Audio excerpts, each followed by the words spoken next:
China has no oil, period. They got bad coal. So that's why they want the South China Sea, which is being disputed between South Korea and elsewhere, because it's not their territory and they don't have oil. We could easily make a deal with the Chinese and say, look, well, you don't dump pollution in the air and we're going to give you oil and gas lines running from Alaska across the Siberian Strait. We could do that. We have the technology.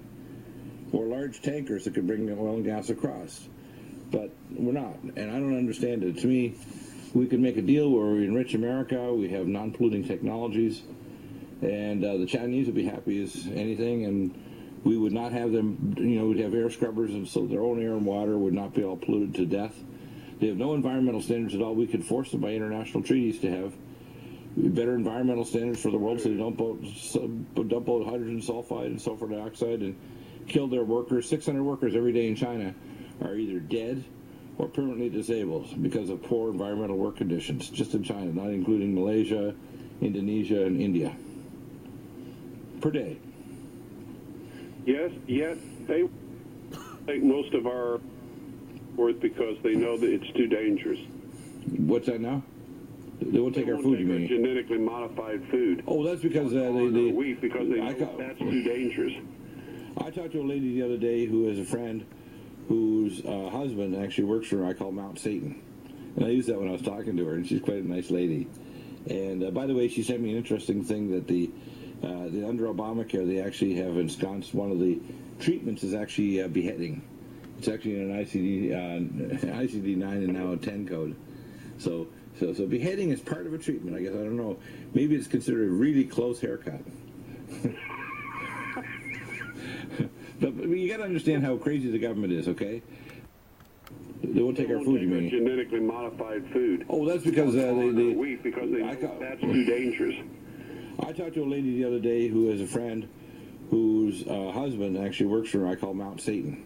And I used that when I was talking to her, and she's quite a nice lady. And by the way, she sent me an interesting thing that the under Obamacare, they actually have ensconced one of the treatments is actually beheading. It's actually in an ICD-9 and now a 10 code. So beheading is part of a treatment, I guess. I don't know. Maybe it's considered a really close haircut.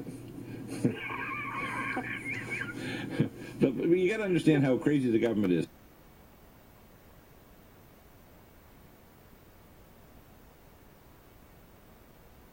Tired of a government lying to us and killing us. I'm sick and tired of them certifying and allowing toxic food and vaccines. Doesn't wake up and stop it because you can't count on the horse in Washington. No. But if our military doesn't stop it, most of us are going to end up dead. Well, I think they're going to have a supernatural intervention for God because, to be honest with you, it says in Mark 5, unless God's hand was involved in intervening, no flesh would survive. And I think that's how close we are. I think my guess is that Ebola is out of the box. Africa is dying. North Africa is going to shut down now. Not 6 months from now, but right now. Secondly, air travel to Europe and other African states is over today. Obama's still messing around, and maybe he just doesn't get enough Ebola. And we say, we need more Ebola here first before we show we're really incompetent, and then we'll do something, which will be usually useless. And again, I put out specific statements, just like when I talked in 2001 March to the FBI and CDC director about what we did with our bioterrorism war game simulations of Operation Top Off and Dark Winter, and these morons did nothing. They started chucking them. I thought, what are you doing? You're laughing when I'm asking you these questions. If quarantined an entire apartment, 60-some people can't leave the apartment.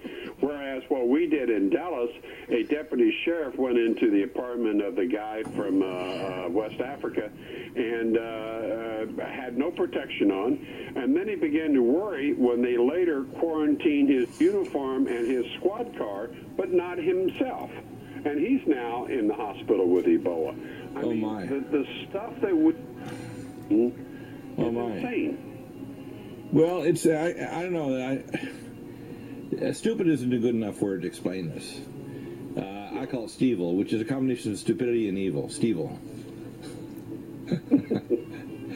I don't know. I mean, if you can laugh or cry, but what do you think, Chris? I see no action on Fukushima. I see completely incompetence on Ebola. I see the economy of the world heading toward a crash where they're likely to make this conflict big enough. Russia's going to shut off the oil to Europe. I see a lot of bad stuff. I see a lot of people that consider themselves Christians that don't know Jesus personally and aren't ready to totally repent and hand over their sins, sicknesses, and offenses. I see a world heading for judgment real fast. I'm convinced that all our government is just a deception and just a All you preppers and survival enthusiasts,